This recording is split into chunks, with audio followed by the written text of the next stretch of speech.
Welcome to Working Dogs and Whiskey. Join Sean White and Jonathan Moses as they pour a glass and dive into insightful and fun conversations about dogs in all their incredible roles. So grab your favorite drink and let's raise a glass to great stories, laughs, and a whole lot of dog talk.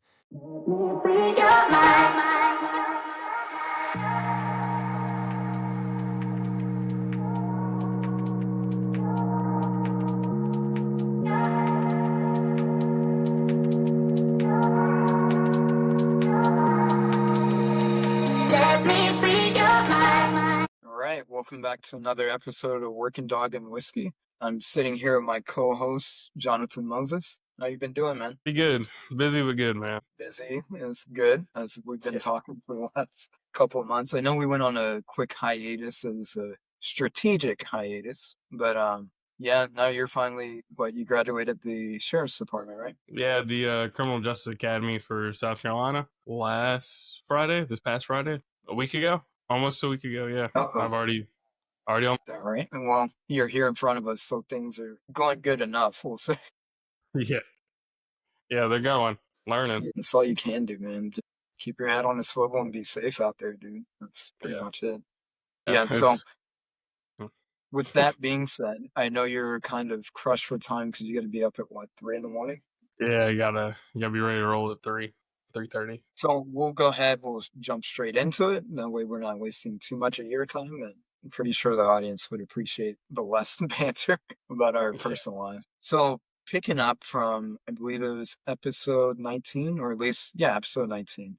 Our last guest that we had on was A-Rod with ORO K9. So out in Texas. But one of the things that he kind of mentioned, and I'll paraphrase what he said, but he was basically alluding that he got things wrong the first time more than he got it right on the first attempt. And he was speaking in regards to letting handlers kind of, in some ways, self-discover, figure out their path. And then when they get it wrong, if they get it wrong, he's there to help coach and mentor them. And so one of the things that really stuck out to me is within the industry, and I mean, I'm sure it's across, any industry really, but in canine, it seems to be very, very strong. And that's whether you're doing pet, doing sport, working dogs, police dogs, probably even service dogs, man. There's a strong ego and everybody has to be right. Once you're in front of the camera or once you're in front of an audience, you have to be right. Like you can never get it wrong. And I think we don't spend enough time talking about the merits of getting it wrong, just in general, even if we're not talking dogs. And then two, just letting people know that human side of you. Like I want to really touch in on some of the theoretics of getting it wrong and why it's good in some ways. And then a couple personal testimonials, and then we can wrap it up with maybe the dog's perspective and what the dog takes from getting things wrong in training and allowing that to go. Yeah, I think you kind of hit the nail on the head. I don't think across any profession anyone really wants to be wrong, or they get in front of a crowd and they try and prove a point or they'll argue a point. Sometimes even when they know they're wrong, the emotional side can kind of get in the way. But I feel like we learn the most when we get things wrong. There's that saying, don't do it till you get it right, do it till you can't get it wrong. We learn a lot when we get things wrong. That's where pretty much all of our learning occurs. If someone's getting it right all the time, then they're probably just not trying something new or trying to progress forward in any way. Yeah, and you're 100% right. And one of the notes that I took on this, and we'll dive into that, is I guess the complacency within being right for so long for extended periods of time. So for me, I know if I'm constantly getting it right, like there was a point at Lackland in particular where I was getting things right. Like most dogs, I could diagnose and prescribe a training method for them. And even how I was teaching people, I'd bring a whiteboard out. If you were new, I broke down Pavlovian theory the same way every time. I had my system, right? And what I noticed is that I was kind of stagnant in that. So then, just like anything else, I mean, as many times as you can get it right, and especially in dog training, you're going to come across that dog where he's like, dude, I don't fall under your umbrella of training. I don't prescribe to your methodologies and things like that. And for me, it happened. One of the most significant points I remember was when I was trying to somewhat divorce myself from the team and move on to help other teams. And in that process, I had a guy that was under me that was training, and I was leading him to lead the team. And so I was like, all right, buddy, I'll spend the first 2 weeks, and then I'll check on you at the end of week 3 going into 4. Right? And God bless Matthew. He did his hardest, and he knew what I wanted to do, so he didn't want to nag me. And I think it was around week 4, knowing me. He was like, dude, I really need you to look at this.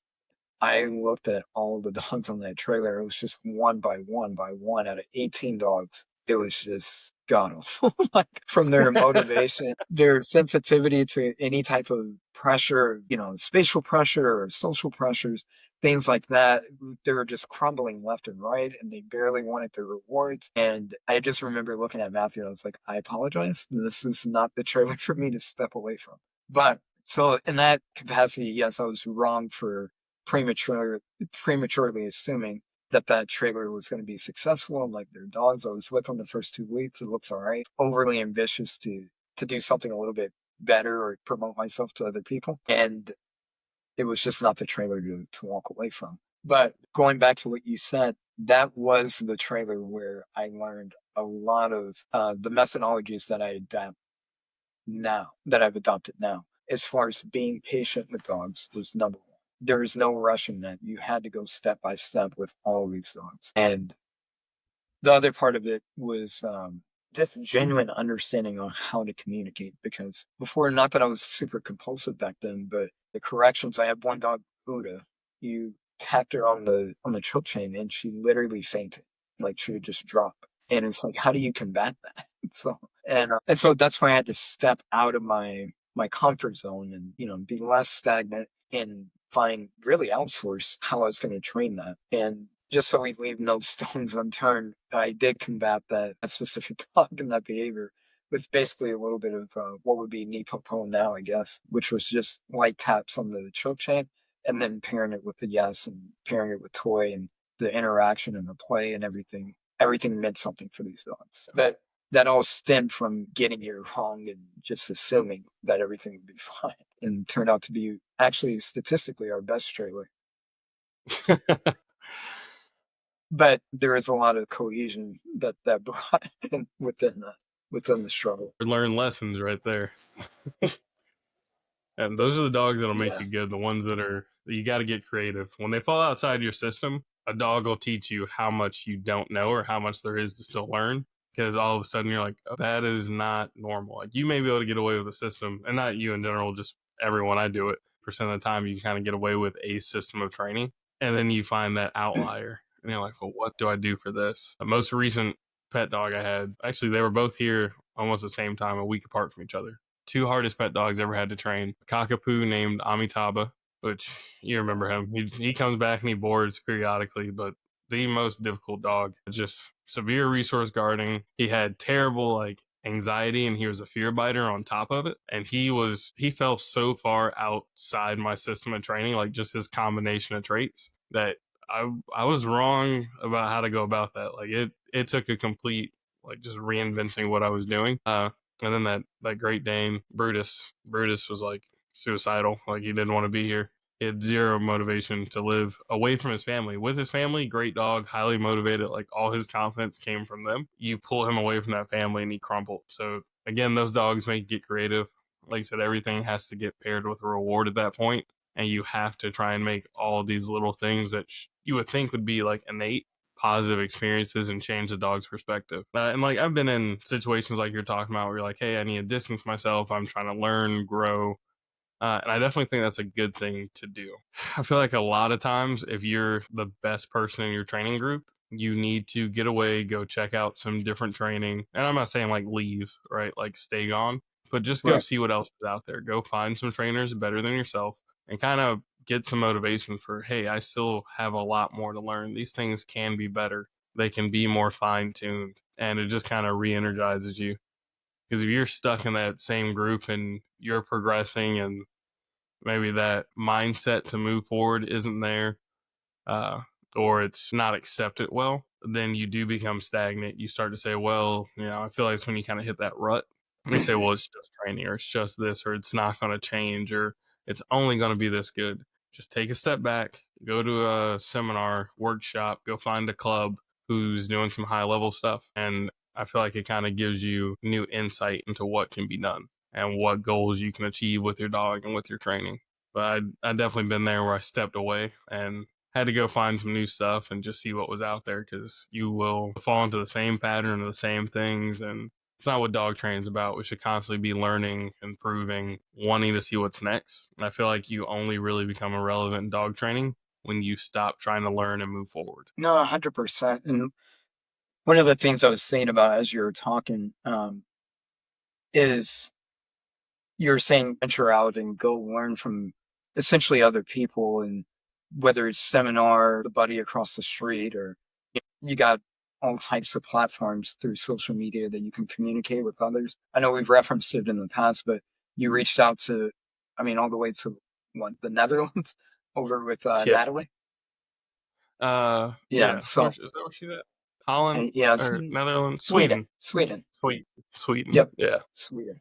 But through technology and its great gift, you're able to close the loop on a lot of questions that you had with that specific system by reaching out. And I think one of the things we don't really value, like if you're going to be successful in dog training, you have to have a mentor. If you're going to be successful in most things, business, whatever you name it, you're going to have some type of a mentor at some point in order to gain that success. And I think, like for me, I always glorified my mentors, but I never took the time for a long period of time. I never took the time to ask them, what was it like getting it wrong? And how did you deal with it? And what did you see? And I think we owe it to our mentors or whoever you value to value lessons learned, because there's so many people, especially in the dog industry, where they start out headstrong, they're super promising, have a great trajectory, and then get burnt out or injured or just pursue something else. And with that, they take away a compilation of lessons learned that could be taught. And I think we have to remember that the people that correct us or that address our issues in training or approaches to training and things like that, or question our abilities and stuff like that, with the right spirit, of course, in the right context. But there's a reason for it. And that's more likely because you're going on a path of least efficiency. Let's put it that way. Right. And they've seen it to where, yes, I tried that method and it can work, but it may not be the best approach. Let's look at it from this perspective or different set of lenses. And so that's one of the things that I do value about, if you will, seasoned trainers. Now, I am a big proponent of, it's not how long you've been on leash, it's what you've done on leash. So there are some people that have been doing this since the Stone Ages. They give me advice and I nod and smile. And then my dog and I take a little walk. That's pretty much it.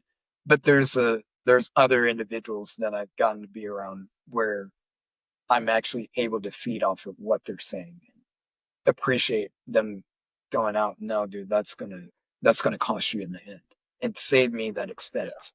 I always look at knowledge as it's a baton. You have to pass it. Yeah, exactly. Good. I feel like that's a big benefit of a mentor. They should help you skip some of those hard learned lessons. And each generation, I know me and you have talked about this multiple times, but as you teach each person, and we see like there's some 8-year-olds with PDCs out there right now, because we should see people getting and understanding younger and younger, getting a better foundation, avoiding some of those pitfalls that we spend a lot of time experimenting in.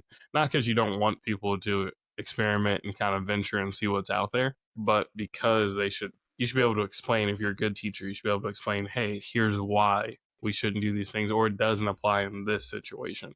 You should be able to kind of break that down if you have a good mentor or a good teacher. And I know I just talked about going out and finding different things outside of your training group if you've been kind of stagnant. But when you first start, one thing I don't like to see, and I learned this as well, when you first start out, you don't want to jump around to too many different systems all at once and be doing too many different things. Find a good mentor who's open to learning, open to questions, can tell you how and why, right?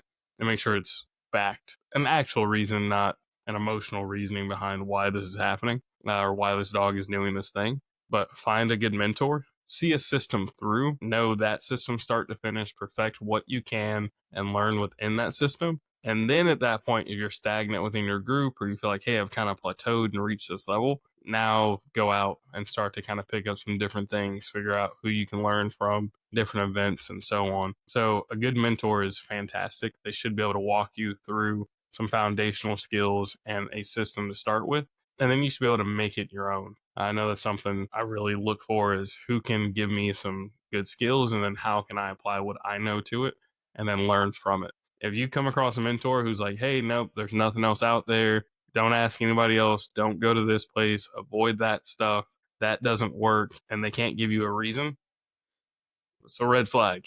Like, that's probably not somebody I want to learn from. I want someone who's open and can tell me how, when, why, where, right? And they should be open to new ideas and kind of constantly seeking knowledge and gaining information as well.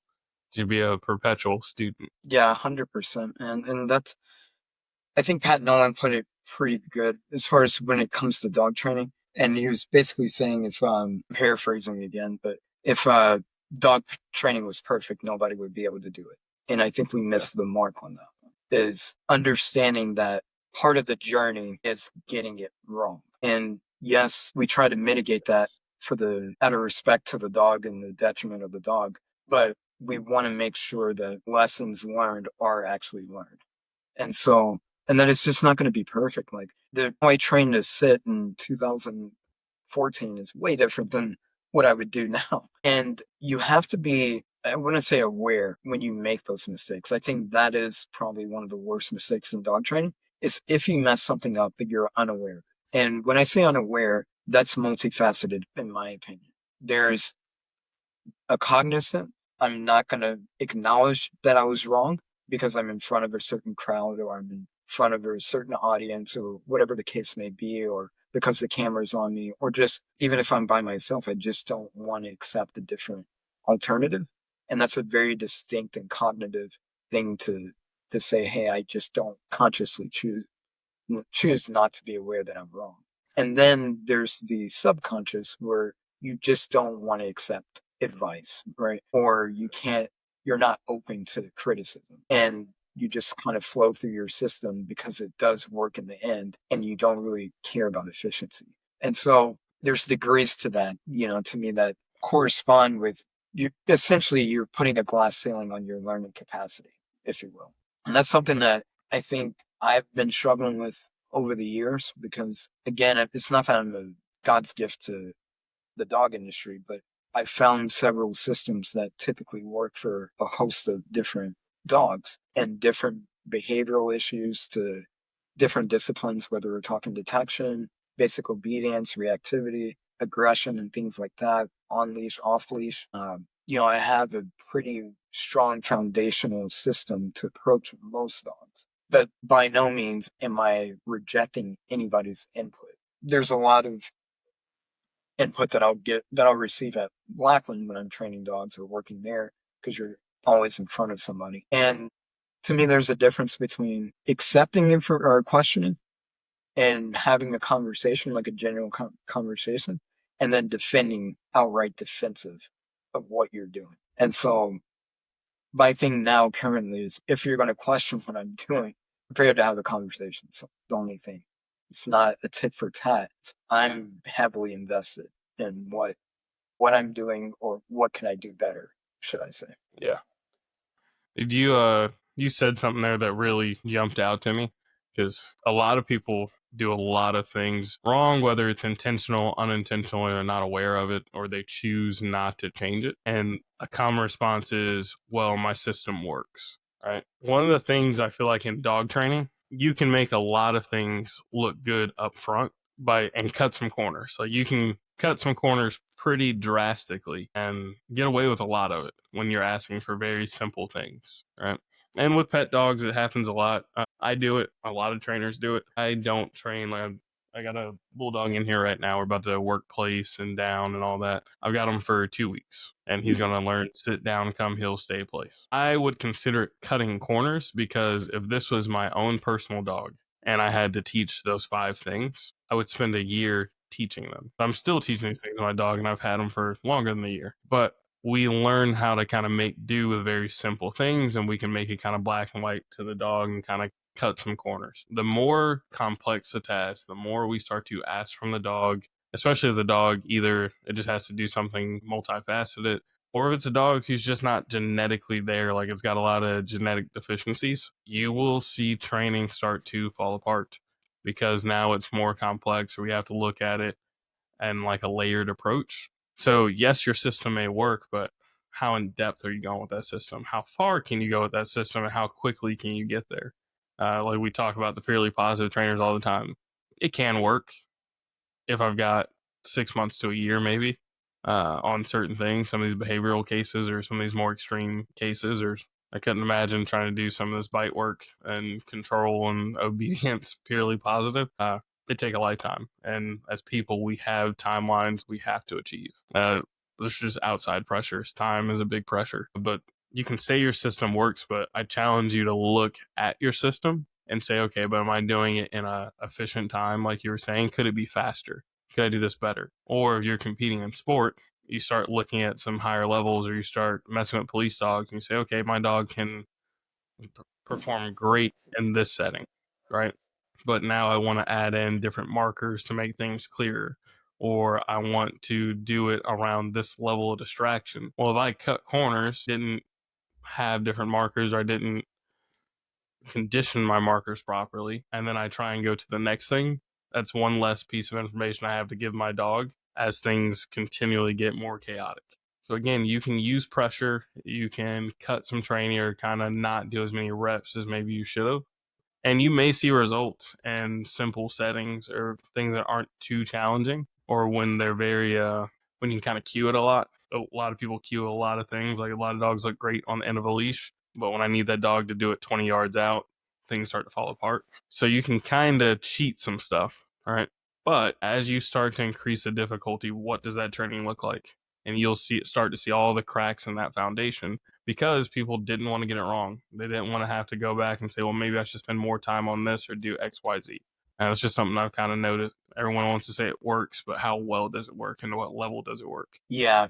And one of the things that you touched on, and I'll kind of segue it and go off script a little bit, but so it just reminded me when you were talking about like whether you're competing in sports. I think you mentioned something about law enforcement and things like that.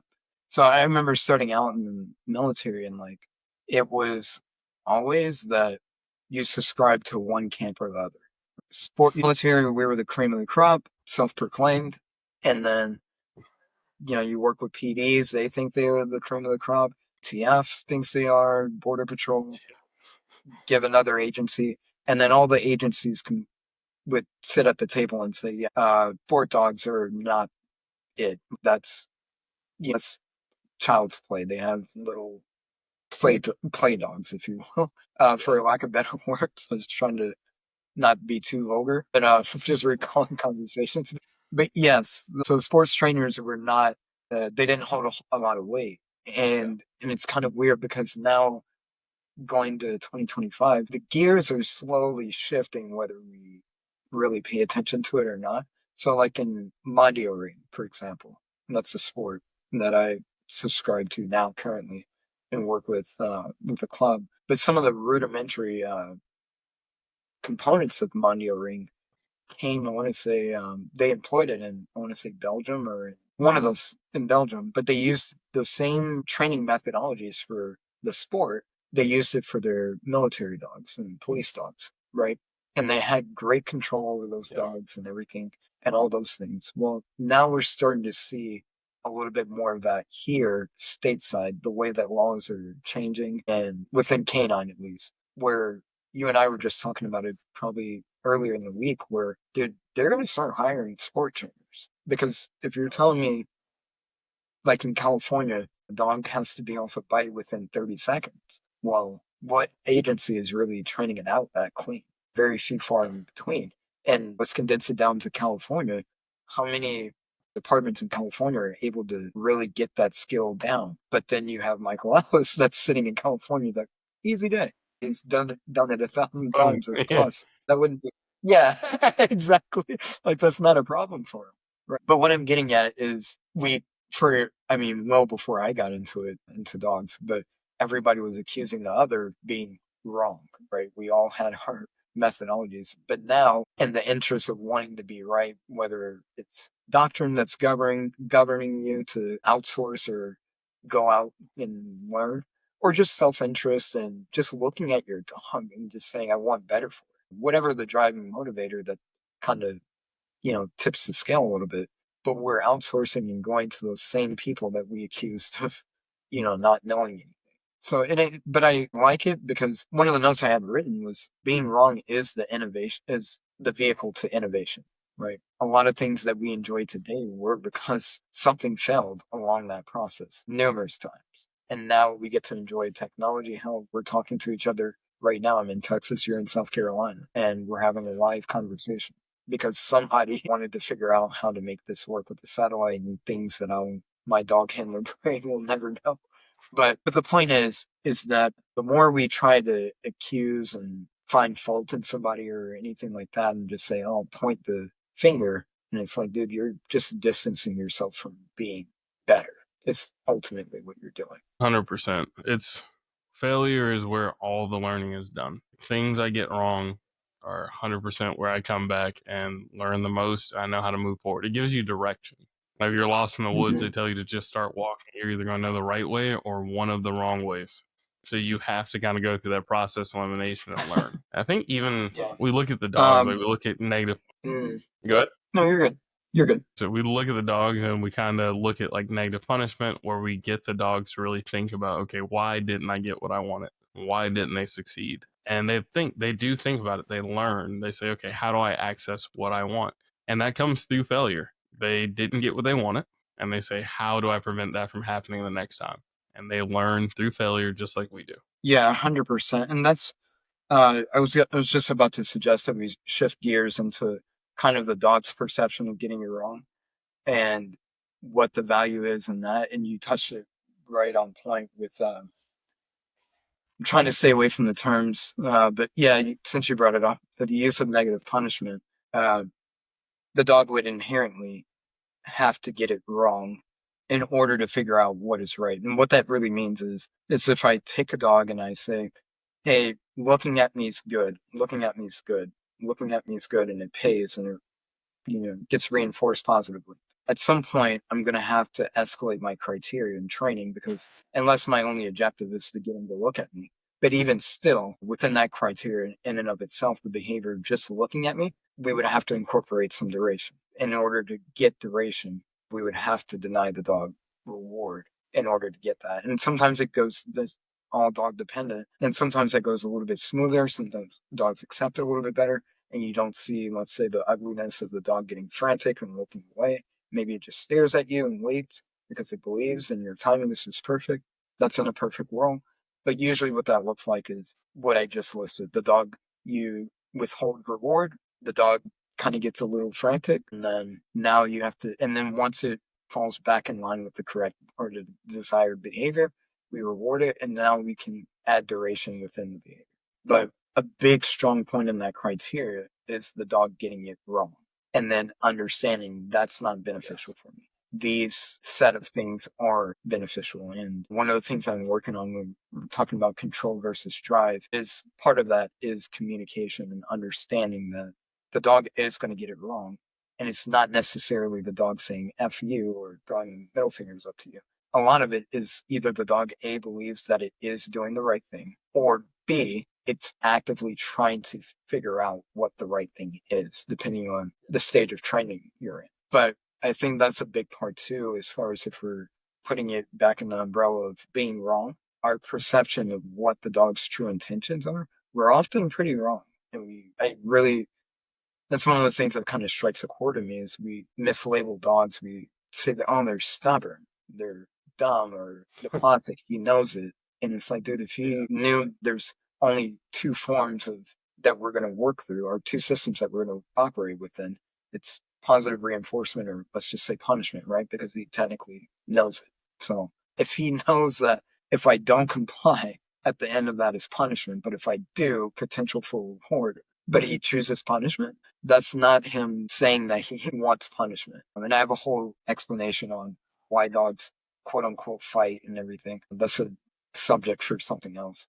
But getting back into it, but our perception of dogs is inherently wrong because the way that they learn is opposite of natural human rationality. Yeah. No, I completely agree. I feel like we hammer dogs a lot for what we think is disobedience. It's not the case. We get caught up in what's going on with the dogs. And like you said, we as people tend to think, oh, he doesn't want to do this, or he's trying to flip me the bird. He's just blowing me off, or he's stupid. Like you said, all these other things, he knows it. I know we've been talking about that one for like 3 years now. I know he knows it. Yeah. He said if it's a motivated dog, he's properly motivated, or even if he just knows doing the right thing avoids this correction that's unpleasant, no dog is like sitting there like, yes, please whoop my ass. Like, that's just not what the thought process is behind that. They're unsure. They don't know which path to choose. As people, we tend to take that personal. We get our feelings caught up in it. I feel like sometimes when the dog does that, as trainers, and all the dog is trying to do is figure out the right way.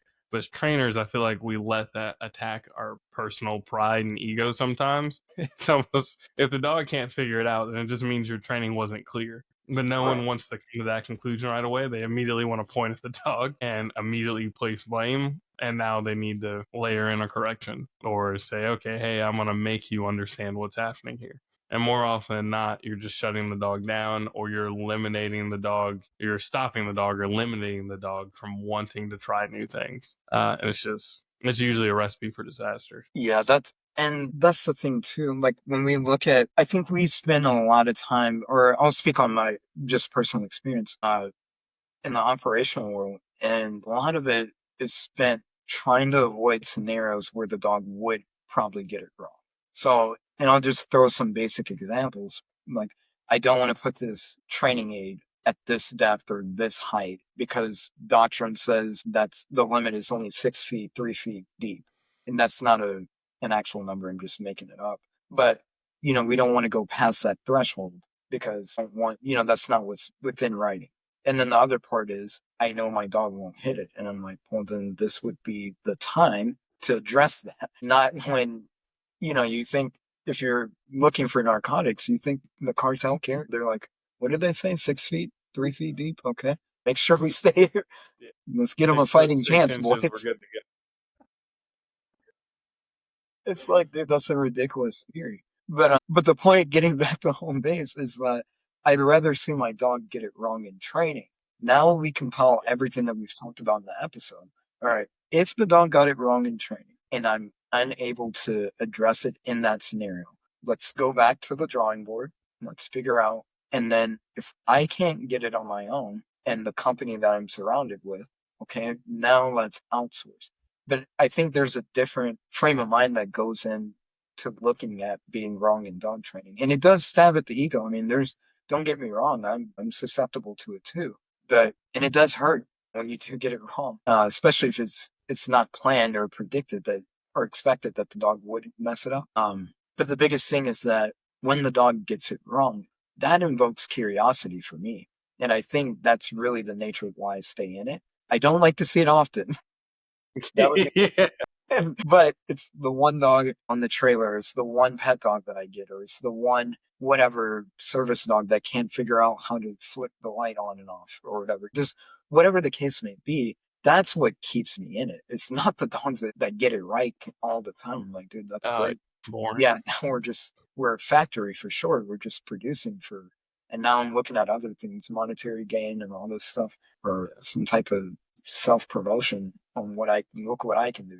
But it's the dogs that get it wrong that really get me inspired to, okay, that's right. I need to work on my communication. And that's how I like to look at it. Getting wrong is just a measurement of my skill set. That is all it is. Outside of lives being on the line and things like of that nature. But if we're just generally speaking in training, that's my mindset. And then done a fairly decent job. I mean, through you and through this podcast, surrounding myself with a network of people that I can reach out to and say, hey, look at this. What do you think? Am I looking at it the right way? Would you go about it this way? And tying everything back in, these guys are like, no, yeah, this is not good for X, Y, and Z. Or I can get ahead. They're like, oh, dude, were you thinking about doing this? Yeah, I was thinking about doing that. So I did it last year. It was not it. It seemed good on paper. It's not it there. And they've already paid the dues for me. and the dog doesn't have to experience it. We can come up with a better training plan. I think as you were saying that, it made me think about training and trialing, like in the sport world, as we talk about finding those holes and trying to patch them or prevent them. I feel like in the sport community, it's more common that if you're training and you see, wait, my dog's struggling with this, let me fix it. Or, hey, this isn't working. We need to figure out how to do this thing now. Because come trial day, it's a test. Like they're looking for the holes in your training, especially in your sport in Mondio. I wish I could compete in it. But in your sport in Mondio, if they can see how you put something together or how it was built, the decoy's job is to try and unravel that training. Which it's just a badass sport. But that is the point of it. Versus, I feel like with a lot of police dogs, and I don't know about military working dogs, you'd have to comment on that. It feels like they're in training a lot of times. They say, oh, my dog struggles with that, so we'll just do something else. Yeah. But the problem is when you're trialing a sport dog, like, yeah, that's cool. It's fun. It is a good test. But, like, you're going to walk off the field. You're going to go home, and, like, you're solid. Like, you're good to go. With the latter two, the military working dogs or sport dogs, that's real world. Ain't the time I want to figure out I got holes in my training.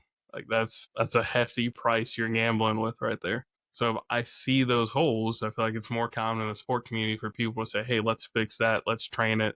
If we need to, we'll go to other trainers. And I think the reasoning behind it is with sport, you kind of have an outline of what to expect, right? Like every sport has its rules, even the PSA and Mondio, like they're very scenario based, but you have to have certain components and elements, and it's written out for you. Like it's right there what your dog has to know, and then we just work on proving those things. I feel like with police dogs, there isn't a written guideline, quote unquote, because you don't necessarily know what to expect, or you may train something that you only use once or twice, right?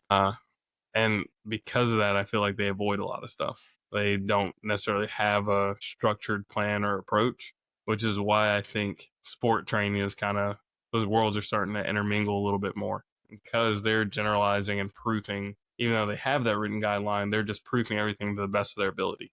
Because come trial day, they don't know what to expect, or they do to a certain extent. Whereas without the written rules, a lot of people, again, kind of say, hey, well, it's worked up to this point. Fantastic. I'm glad it's working. But worst case scenario, does it hold up? And I feel like it's where a lot of the military and police community don't look to worst case scenario, or if my training's pushed to the max, or that one scenario does happen. Whereas with sport, the scenarios are out there. They're meant to push the training and find the holes. Yeah, and you made a good point about wanting to do something else, and it reminded me of a quick story, and we'll start to wrap it up because I know you got to get going, and I got a dog to train, 2 dogs. But so I had a handler, and he just, for my standard, was a bare minimum. Well, honestly, below bare minimum. But I wasn't in the position at the time I wasn't the trainer at that point. I was just a handler alongside him, and I watched him and everything. And he was on night shift. So when you're on night shift, it's kind of like you're in no man's land. Like nobody really trains with you. You see people maybe in the morning as you're coming off shift, blah, blah, blah. So he really wasn't proactive about training, but he was very heavy into like the police side of it. And so we're changing over for shift, and sometimes I would help him train. Like I would stay for shift interactive. If I was getting off days, I would stick around and help him train so he could sustain. That's why I said he was bare minimum. But anyways, so he came, I guess he had some lady at the gate. She's in her vehicle, obviously, and just acting very neurotic and threatening officers and everything. And he had his dog with him. This guy, he tells me, he's like, well, the oddest thing happened. I was like, what happened? I'm trying to avoid mentioning the dog's name because some people may know. But anyways, he was like, yeah, the lady's acting wild, and I told him watch him, and he just stood there and looked at the lady, and I looked at him, and I was like, of course he did. Why would he do anything different? And he's like, yeah, but you should want to bite him or bite her or do something and bark. And I was like, I'm trying to not use names. That's why I'm struggling. I was like, when did we ever train a vehicle extraction? Ever with this dog? He had no idea what I was talking about. He's like, yeah, but it's still, we've done civil, he's done this. And I was like, again, when have we Who told him trained he this? can go in that car? Yeah, that's the area of opportunities. And I was like, maybe if we train more, we could get there. But he did exactly what your training would suggest. Yep. But sorry, that when you brought up avoiding training, because other dogs on that kennels, we had this big court distraction, and he was always the guy, he's good. I'm gonna go work with him. It's like, dude, oh, dude, man, it's actually been good. Finally getting another episode in. We're getting back on track. Yeah, 2-month hiatus, but we're back at it. this one was intentional. Yeah. Yeah, This it one- wasn't intentional hiatus. We did this Yeah. on purpose. Yeah, we strategically planned for it. So real quick, I guess I should have did this at the beginning. We'll get our format. We're getting knocking the rust off. I did figure out the importance of people liking and following and stuff on Spotify and Instagram, in particular Spotify and Apple Podcasts. Is where Yeah. we're at. So if you're listening to this, please. What it does is the more followers and everything that we have, and this is probably news to no one, but it expands our audience. So the more we have, the more likely it's going to show up in people's feeds and stuff when they're looking for things, information about dogs and all that stuff. And then the more we can do there, the more we can get sponsorships. That way I can decorate my wall behind me and actually have some good stuff. We can look a little bit more professional, buy new mics, give you a better show, and get better guests too. Not that the ones we have are crappy. We always want to elevate, right? So Yeah. Please, if you're listening, definitely, follow us and do all the things, and then tell somebody else about it. Don't just keep it.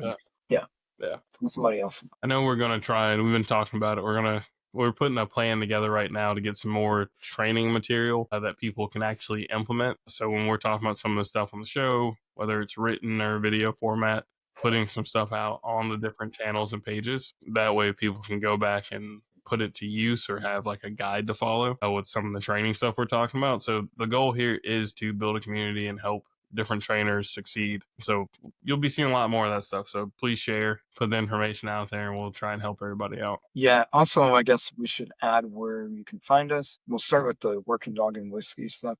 So right now on Facebook, we do have an account. If you just type in Working Dog and Whiskey, it'll pop right up. Just give it a follow. I'm actually going to be putting in just daily questionnaires, feelers, see what people want to talk about and getting different perspectives. And we'll be putting some stuff out there. I think YouTube would probably be the best spot. We have a YouTube page, but it's not that active as of yet. But as you were saying that, I think that might be the spot to put some of the training videos there. Yeah. Especially some of the longer format ones. There. That'd definitely be a good spot. Yeah. Yeah, that's something we can work on. It'll be just, for right now, it'll be kind of random, but it'll get tailored towards actual episodes as we go along. We'll make it fit. For right now, that's YouTube, Facebook, Instagram. We changed our Instagram to the actual just Working Dogs and Whiskey. So on Instagram or any platform, really, just Working Dogs and Whiskey. And then that's a good place to message us if you want to talk to John and I both. We both see the messages that go through there on that handle through Instagram. And then John, if they want to follow you individually because they like you as a police officer now, where do they find you? Rookie, but yeah, it's just Jonathan Moses K9. Yeah. Okay. All right. Yeah, And where can they find you at? Same. Sean White K9 on Instagram. But no, man, it's been really good getting back into it, getting into a groove, a system. Yeah. No technical difficulties. Yeah. All right. Yeah. Normally we have the banter up front, but we won't do it now. Dude, that was such dog shit. I had like 4 different times. Yeah, there is and then the one time you had it right, I was in Indiana and I didn't have a mic. It wasn't meant to be. It truly wasn't. No, and I think that's when we were like, we're just calling it a hiatus and call it good. Yep. It would just prove, because we tried to push through the hiatus. We were like, nah, we can do it. And the equipment did not allow us. So we were like, what? This is a sign. We're just going to wait, like we said, and we'll call it good. Because it was rough. We're getting mad at our computers. Yeah, I was getting pretty frustrated. And I'm pretty slow to anger, but I don't know what it is about technology. That's because it says it's supposed to do one thing and then it just didn't work. I think for me, it's I give it way too much credit, or maybe I give myself too much credit. I don't know, but something's not jiving there. Because I'm like, for all this to make life easier, as I'm sitting comfortably in a chair, but I stress out so badly about that. Technology and art, those are the two things that like really good No, missions. like I appreciate art, but I'm not a practitioner at all. No, no. I mean, if you consider dog training an art, which it is to a degree, that's something Yeah, we'll talk about later on, the science and the art of it. But yeah, that's about as artistic as I get. I'm probably autistic. I'm getting a little bit better with the videography stuff. I'm starting to find Yeah. a flow, but I don't even consider it artful to be honest. I've just found a system. It's not like I'm very creative with it. I just found something I can actually do, and I just replicate it. It's not, yeah, art's not music, no, drawing, hell no. We do dog training well. That's all that matters. No, yeah. Hey, but Till you those know what? 8-year-olds pass us up. Yeah, no, we're just got to get it wrong until we get it right. That's all it is. True. Yep. There we go. Yeah, Full circle. very full circle. All right. Well, that'll do it for another episode of Working Dogs and Whiskey. Until next time.